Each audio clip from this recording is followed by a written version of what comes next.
Hey you guys, it's Gem Warrior. Who else would it be on this channel? I don't know why I always say my name. But it is Gem. And today I thought that we could have a little chit chat about herbs. Because we all love herbs, right? We all love them. We just love them. And you know they're a really big part of like Wicca 101 and Witchcraft 101 and like Paganism 101. It's always like herbs in your practice. Like that's something that's always covered. Well, today I kind of wanted to show you some herbs. And some things are kind of an extension of herbs. Not so much just herbs. I threw in a few like other items as well. But I always lump them in my mind with herbs.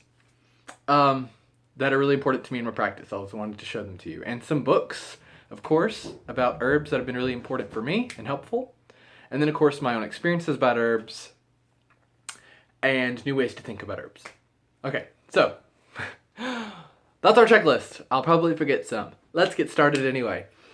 So, herbs that I know a lot of people say like things I can't witch without. So I guess these are herbs I can't witch without, herbs I can't pagan without. And that would be bay leaves. Here are bay leaves. This is a really big bay leaf. Usually they come like very slender like this, but I got very lucky and got this massive one in the last packet I had purchased. Bay leaves are absolutely wonderful. Actually, I guess I should tell you what they correspond to. And I would like to read an excerpt from a book, if you do not mind. And that book being Herb Magic for Beginners by Ellen Dugan. Ellen Dugan is a lot of times called the Garden Witch. She writes a lot about herbs and about gardening on a pagan level and a non-pagan level. And she's a really great witch. Most of us probably know her by now. I mean, she's pretty well known in our community. Ellen Dugan. She's been writing for many years now. She's really good, and I feel like I have something stuck in my teeth. Urgh. So, Ellen Dugan, Herb Magic for Beginners. This is a really great book, one of the books that I'm recommending in this video. Very cheap from a pagan book perspective, and has a lot of information to be so small. But bay leaves, I should have bookmarked it so I could turn right to it for you. I might have to just go off of my memory because I don't want to keep you waiting too long about what bay leaves mean and represent and do and such. Let's see. So bay leaves. There are different kinds of bay leaves. Sweet bay is the most common, but there are a lot of different bay leaves. If I like to use them kind of in the place of laurel because I can't get laurel that readily here in my area of the world. So a lot of times I'll use them in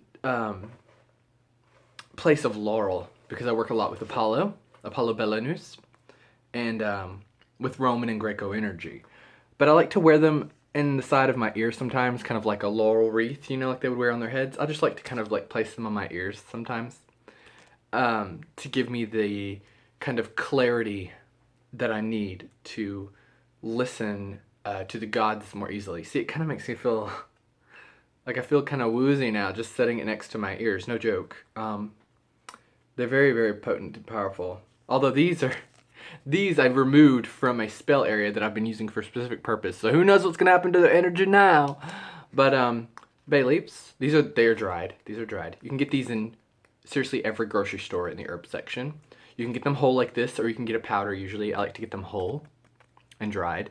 They're good for stews and chili and things like that. Usually leave them in there and cook them and then remove them and eat the food. They are very, very, I don't know the word. They just have a very unique taste to them. Like I can't explain it. I just looked at it. They just have a very unique taste. They're very light. They bring a lot of like levity to your food. But in a magical sense, they're very good for protection rituals, protection spells. Um, you can place them outside your home. I do this a lot. I'll place them in the trees outside my house. I'll set them near the doorsteps. I'll put them where my car is parked, um, on the entrance to my home, like into my community. Uh, they're very great. But not just for protection, they're also for dispelling negativity. Like, so not just protecting you against negativity, but getting rid of negativity that's there. Um, they're very good. Of course, you can burn these. You can smudge with these. You could do anything with these. I mean, your imagination is it's endless. You can do whatever you want. um, but yes, in Ellen Dugan's book, or Magic for Beginners, she has a whole thing about Sweet Bay and how its planetary correspondent is the sun, which is why uh, I'm very happy to use it for Apollo Belenus. That was a very subconscious thing for me. I just thought Bay seems Greco-Roman. I'm going to use that for Apollo, and then it wasn't here. It was somewhere else, probably Google or something, where I found out that it was actually corresponded to the sun and is Greco-Roman. So that was really cool. Don't you love those moments where you're like, oh my god, magic is real? My intuition is real. But it's associated with fire. It's used for purification and was sacred to the sun god Apollo. Ha ha! Intuition for the win. And they were actually usually incorporated into a chaplet or wreath that was worn around the head. I did not know that. Apollo is depicted as wearing a wreath of bay. I also did not know this. Wow. Have I ever read this book? Actually, to be honest, I haven't read this book since I bought it when it came out, which I bought it brand new in 2008, which was the first edition, third printing. So, haven't read it since then. But, anywho, um, oh, soldiers wore it whenever they wanted to be victorious in battle. But anywho, it is a really strong stewing herb, I'm telling you. Like, in terms of your mundane cooking or magical cooking, if you're into that, which I love. And like cauldron work. I do a lot of cauldron work. So if you make potions, elixirs, tinctures, etc., bay leaf is something that you can add in if you're kind of like, this needs a little extra oomph. Like I'm missing something. Throw in a bay leaf because they'll just like I said, they add this levity. They just add this like, they just raise the strength of whatever you're doing, of any work that you're doing. But they do keep insects away actually as well. Like if you plant them in your front yard, like a bay leaf plant, the smell of it and the taste of it wards off a lot of, not all, but a lot of different types of insects, like pests. So that's really good too. What else does she have to say? Yeah, they're good for beef stews, soups, and chilies. They enhance the flavors of all dishes. But yeah, protection, levity, insight, clairvoyance. They're very, very, for me, they're very, very helpful with clairvoyance and light, with like bringing up the energy of something. So bay leaves.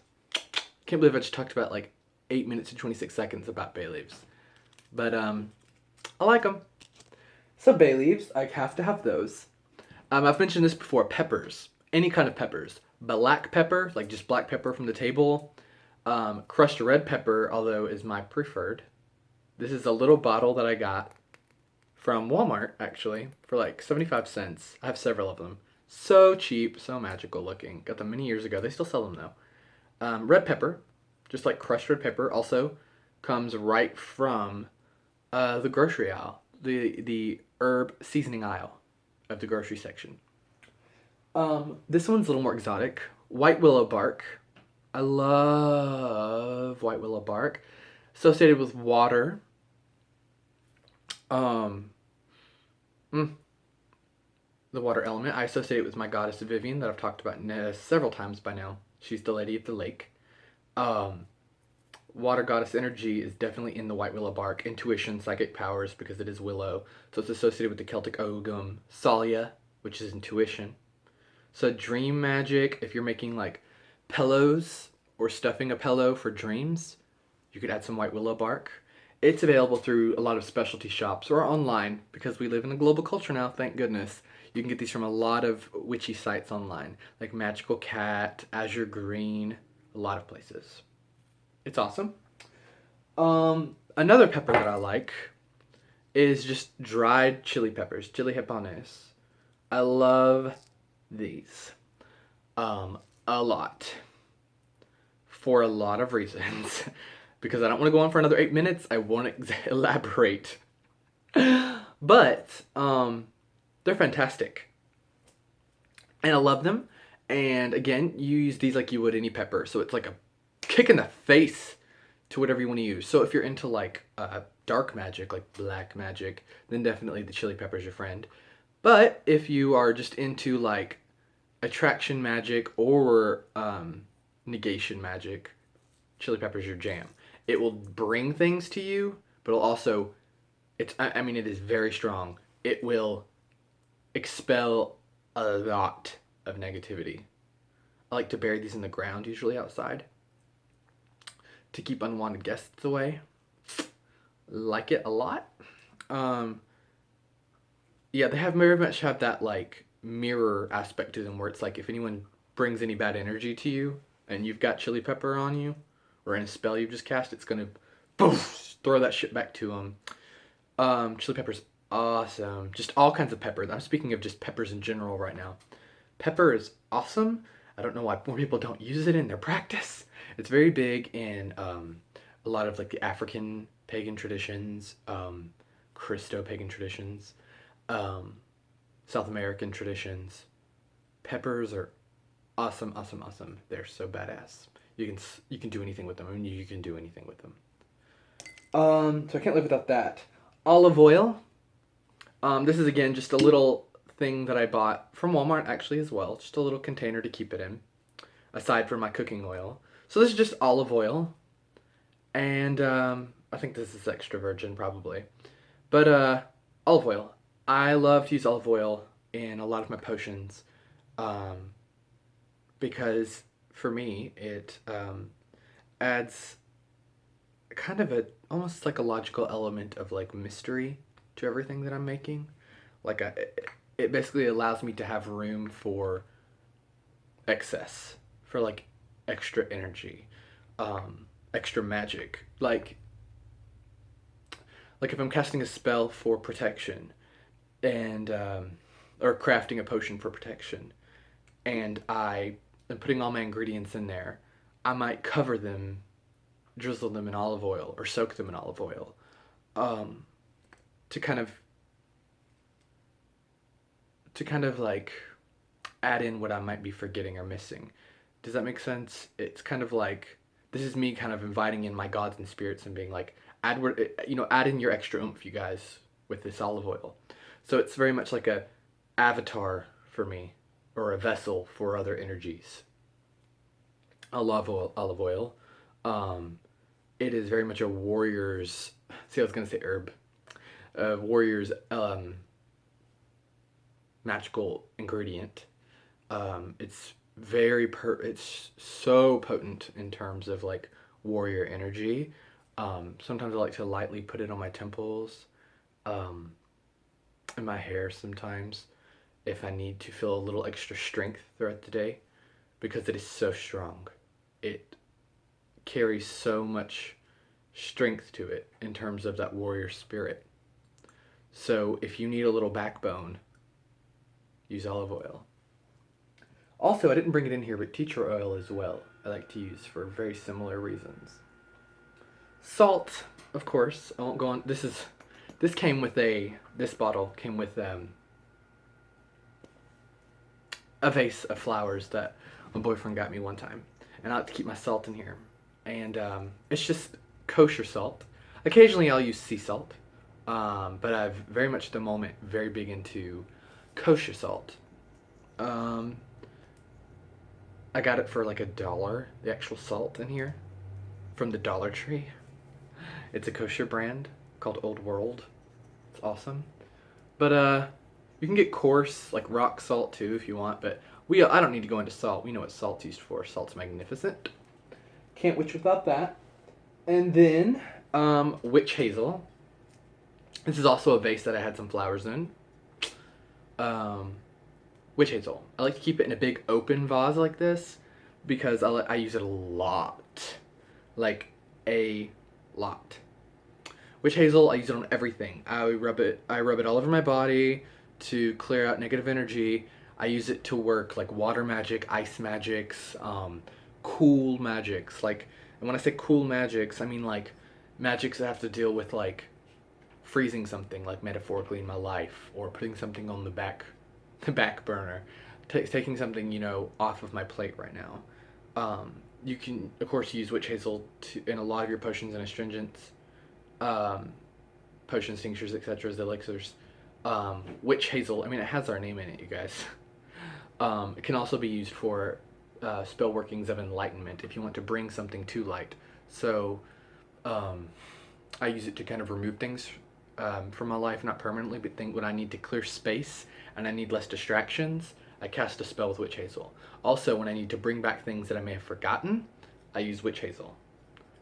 Witch hazel is a witch's best friend, you guys. Embrace the witch hazel. Again, got this for $1 at the Dollar Tree, witch hazel. Also, this might be a little weird, but you guys know I incorporate like pop culture and like things that aren't of the norm into my practice a lot. Glitter. This is just glitter. It's not glue. It's actually glitter body spray. Glitter, glitter, glitter. I love glitter. I work with it a lot. I put it in spells. Excuse me. When I'm working glamour spells, I put it in spells when I'm working with the elves, the fae, all sorts of fairies and things, the other side, the other world, the gods. When I'm working on spells to make me feel prettier, like glamours and things. When I am trying to polish an aspect of myself, like when I'm using shadow work, and I'm coming out of the other side and kind of merging, kind of going over into that light work, I use glitter. I think those are the things I can't witch without in terms of like herbs and things. I forgot one, and this is my favorite. Apple cider vinegar. As you can see, I bought like a whole gallon. I use it a lot. I love it so much. I drink it. Like I'll dilute it with water and usually put in lemon or lime, and I'll drink it as a cleansing agent, which scientifically it does do. It actually is a detoxifier for your body, and it's no joke. But also magically it's a detoxifier. Sprinkle this around the house. I'll put it in a bottle and mist it around the house with lemon or orange in it, or lime. It's awesome. I use it to cleanse, and cleanse. But I also use it to kind of attract my gods because it is made from apple. This is apple cider vinegar, not just like white wine vinegar or anything like that. This is apple cider vinegar, and I just love it so much. I bathe in it, so it cleanses, but it's also a lot of these things that I use, as you can see, have double sides to them. They're all paradoxical, kind of.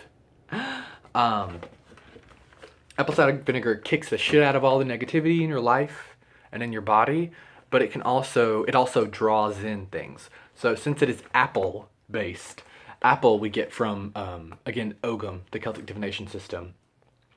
By the way, you guys, look in the Dropbox below because I'll link a lot of videos that pertain to what I'm talking about. Ogham, etc., etc. So check that out. I always usually put things in the bottom of my videos, so you should always check it out. But since it comes from apple in Ogham is Quert. And Quert represents like the other side, like the Summerland, the other side of the veil, the spirit world, Avalon, Anduin, Tirna Og, Heliopolis, whatever your names for the other side are in the realm of the gods. This is your gateway to get there. I'm telling you, apple cider vinegar will change your life. Mundanely and magically. Yeah, okay, I think that's it. So I just wanted to show a couple of other books that have been really big for me in herb stuff.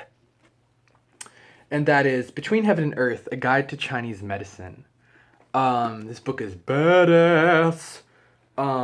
It's really badass. If you have any symptoms, any kind of symptoms of any kind of things that you think may be an ailment, look in this book. And I'm serious, anything. Scratchy elbows. Why are my elbows always so dry and scratchy, but nothing else in my body is? Why Why do I have a burning sensation on my genitals when I know I haven't had sex with anyone? What's that about? I know it's not an STD. Look it up in here. That didn't happen to me. I just made it up, I swear. Why does a certain part of my body hurt? Is it an organ? Is it my bone? Is it my muscle? Is it, what do I need to do for it? This tells you how to make your own teas, like that you can drink, body rubs and scrubs.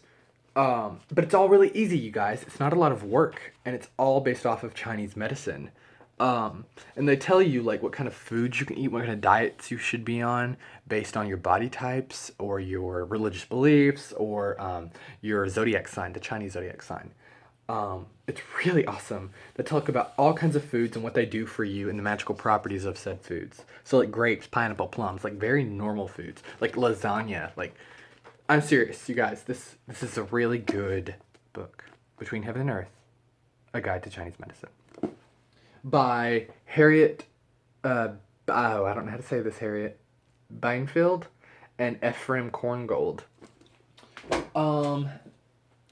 Bottom Lines, The Healing Kitchen, with 150 recipes from the Mediterranean Asian diet. So the Mediterranean diet. Prevent and reverse today's most common health conditions with delicious foods and meals, medically proven, by Stephen Sinatra and Jim Healthy. With recipes by Rebecca Bent. This has a lot of recipes for everyone. Pescatarian recipes, vegan recipes, vegetarian recipes, normal omnivore recipes. They talk about how to take care of all the different things in your body. And they break it up like heart-loving spices. So spices to cook with that are good for your heart if you have heart conditions in your family or you yourself have a heart condition. It's just a ton of things. Wonderful recipes, wonderful ways to work with herbs, all about kitchen witchery. It's really great.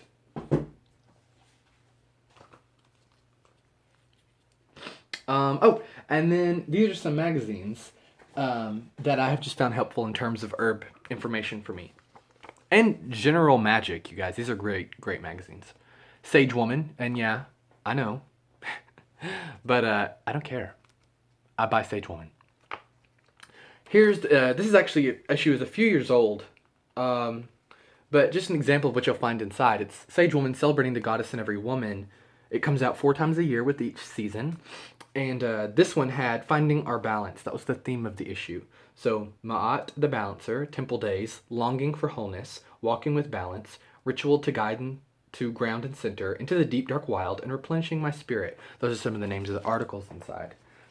It's a magnificent magazine, ladies, for real, and men. Check it out. Witches and Pagans magazine, which if you haven't heard of, you should get it as well. I don't know what you're waiting on, because we have our own magazine, you guys. It's magnificent. It comes out, I think, 4 to 6 times a year. I think 4 as well. This actually has Ellen Dugan on the front. That's why I bought it. Garden Witchery with Ellen Dugan. The Garden issue. So this was all about herbs. I love it. They represent a lot of paths in these magazines too, not just Wicca and witchcraft. So they're really great to look into if you're searching or just open to learning about other paths. This was so powerful for me. This article in here. Find your power plant. Like how we have power animals. Find your power plant, you guys. It's badass. It is badass. Circle magazine. Celebrating nature, spirit, and magic from Circle Sanctuary. This magazine theme was all about dancing, and I love dancing, so I had purchased it. Actually, there's a woman in here who talks about how she's a stripper, but she's a pagan stripper and honors the goddess. I think Inanna. Every time she dances, she strips. It's really awesome. She kind of channels her and takes her into her body. And then the Herb Quarterly, which is not a magical magazine at all, but gives you so much information about herbs and how to use them in every area of your life. Even like cleaning your car, like the inside of your car, like the engine and stuff. It's crazy. And I've mentioned this book before in a video. Natural Healing Wisdom and Know-How. I won't go into it because I did talk about it in another video, which again I'll link below with a lot of other things. This is magnificent as well. In a bunch of ways. Check out that other video if you want to know what all is in here. Whew! You guys, I know I went over a lot of stuff, but I just kind of wanted to share that with you and to give you a little insight into herb magic and how important it is to me, and just kind of like tease you a little bit with it. Yeah. I think that's it. I think that's it. So, with that said, I think I mentioned everything I wanted. I think I did. So I had to kind of take a look around just now. But I think I did. And I think I'll wrap it up just by showing you something that I like to do when I was talking about keeping people away from my home that I don't want. When you have like maybe that neighbor who's annoying, a family member who you know is bad for you, an ex, if you have someone in your life that you want out of your life and you've told them again and again, very nicely and maybe harshly, we need to break our ties. This is just a really simple way to help you do that. You take a dried chili pepper, break it in half. I like to break it in half. You don't have to, but I like to get all the seeds out because that's where all the potent energy is. I'm just putting it in a simple little bowl, very little bowl. Got it for like less than $1 at Walmart as well. Anyway, I just kind of like to tear it up a little bit. And then I take a little apple cider vinegar. And it's a shame I don't have any of this poured into a smaller bottle because I'm going to have to pour it right out of this jug. But, oh, I love you, apple cider vinegar. You just want to put a little, you see how little I'm pouring? Just a little in there. And then I usually let this set out in the sun. You can use the moon if you wish, but I like to use the sun because we're talking about trying to get people away, and the sun is so blinding and strong. It kind of forces you to look away from it. That's what you want to do to this person. You don't want them to bother you anymore. So you want to charge it with solar energy, usually for 24 hours. I have done it up to 3 days before, when I really want someone to leave me the F alone. And anywho, you let it set for about 3 days, like this. And I just love it. Don't judge me. I just love vinegar so much. I just love it. But you're just gonna let it charge for about 3 days like this, solar energy. And then you're going to, I like to take a very small bottle, or an empty canister. So, you know those herb bottles that you get? Like when you buy herbs, you can save the bottle. And I like to then pour this right in there. Pour this in the bottle. It can be a smaller bottle if you want, or even in a bag. And then you're going to go, if you're really adventurous, you'll go bury it outside that person's home that you don't want them to be around. Go bury this outside their home. If you're not into that and you think it's a little too dark for you, then just take this, put it in a little bottle, and bury it outside your front door, or a side door. Use it whatever is the main entrance to your home. Bury it right as close as you can to that area. And I think you'll see that they stay the hell away. They really do. Of course, do whatever you want. You could also just after charging it for 3 days, pour it right outside your front door, at your threshold. Or you could take like a little brush and paint this on your door, on the outside of your door. So that's just a quick little ditty, little spell that I like to do to ward off negative people. This has been a really juxtaposed video, but I hope you enjoyed it. I really liked making it. Namaste and Ashe. Check in the nether regions below because I'll link all those other videos. And peace out, Girl Scouts.